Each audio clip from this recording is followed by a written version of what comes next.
The news sounds strange because it is. The United States has decided to bypass Israel and negotiate directly with Hamas for a ceasefire in Gaza and for the release of the remaining American hostages. Now, this is weird two ways. One, it's not our conflict, but two, you haven't heard much about American hostages from the American government at all. But here's what the Secretary of State had to say today.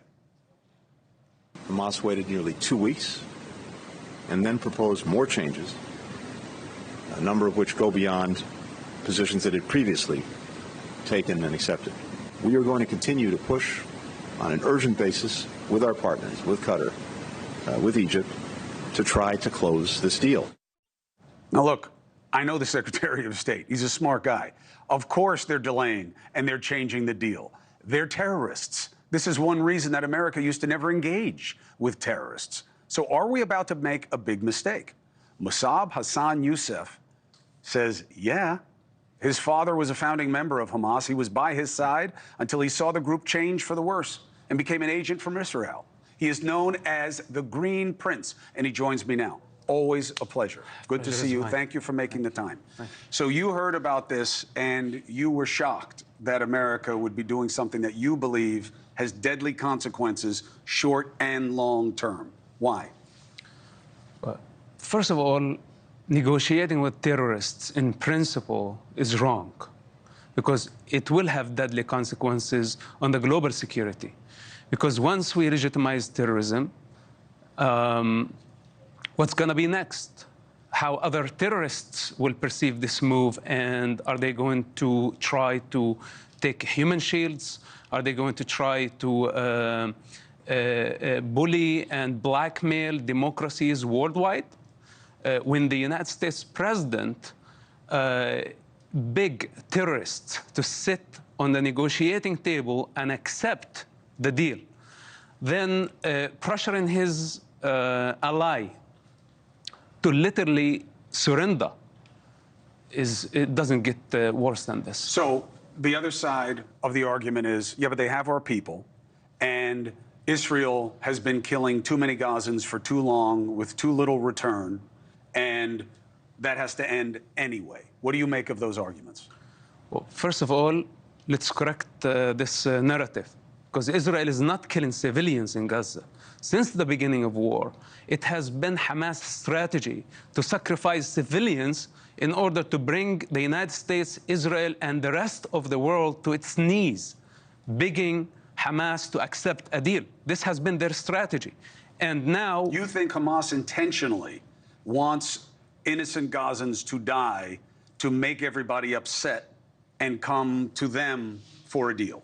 This is the only weapon in Hamas' hands, using their own people as human shields, sacrificing as much as they can, maximizing the civilian casualty, because they know that this will not be accepted globally, and it will create the global chaos we are experiencing right now. So the pro-Palestine movement and the anti-Israel movement, the President of the United States and many other leaders of the free world walked right into Hamas' trap. This is the only weapon in Hamas' hands, to kill civilians in order to pressure democracies, and we're telling them that your strategy is working. How does Hamas keep support among the Gazan people when they must know what you know, which is that Hamas is sacrificing them for their cause? Okay, this could be misunderstood, but a huge part of the Gaza civilians are complicit in Hamas crime. They voted for Hamas. The vast majority of Gazans, they are on the they believe in the same culture, in the same belief system. They participated in the rape that happened on October 7. They hid hostages. They are not helping Israel find the hostage locations. So to a certain degree, Gazans are paying the price of being complicit in Hamas crime. Even women, even children? Okay, I cannot include children in this situation, but also I cannot blame Israel as the actual killer of the children, Because when Hamas hide behind the children and women, they should not have immunity. And Israel has to finish the job by removing Hamas from power and bringing the hostages back, because we cannot afford another Gaza war.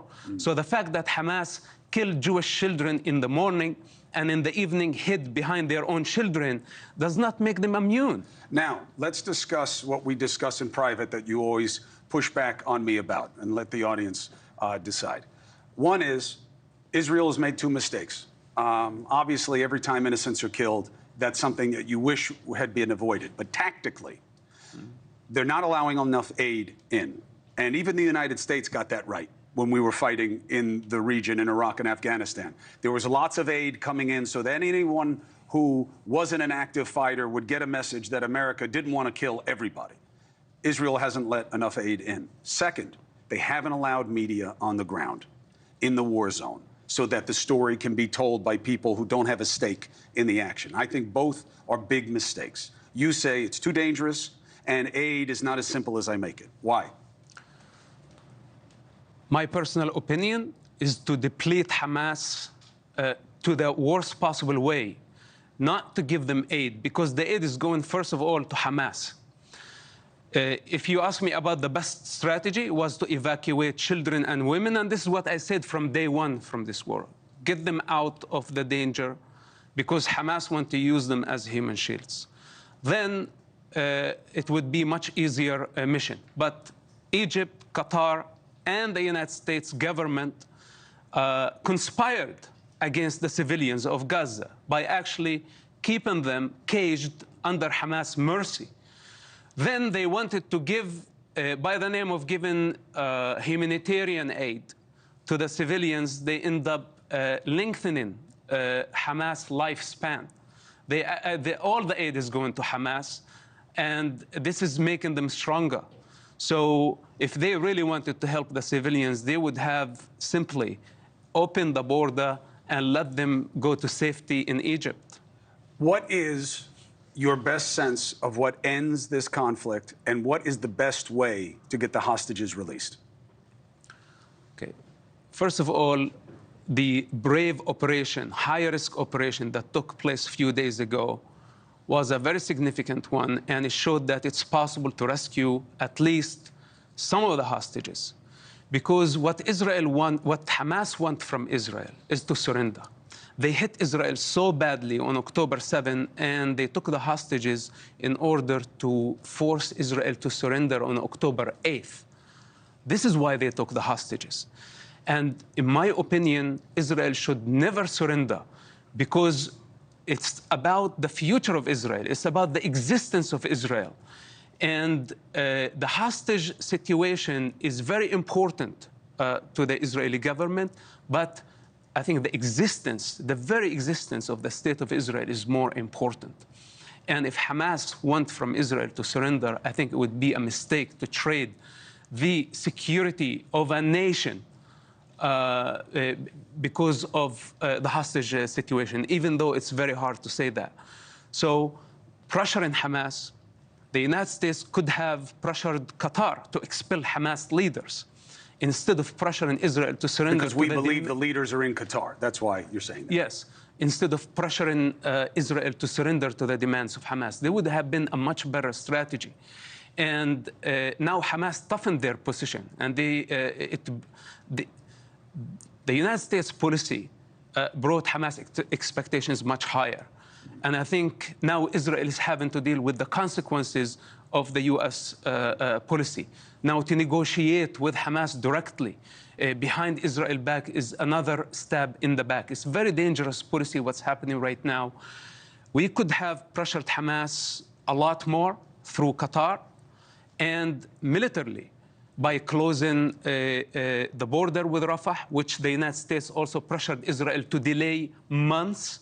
We could have done this job 3 or 4 months ago if it wasn't for the Biden administration pressure against Israel and allowing Hamas to play everybody. Always a pleasure to get your perspective. Thank you for giving us the benefit of your perspective and the history and potentially the future. Always appreciated.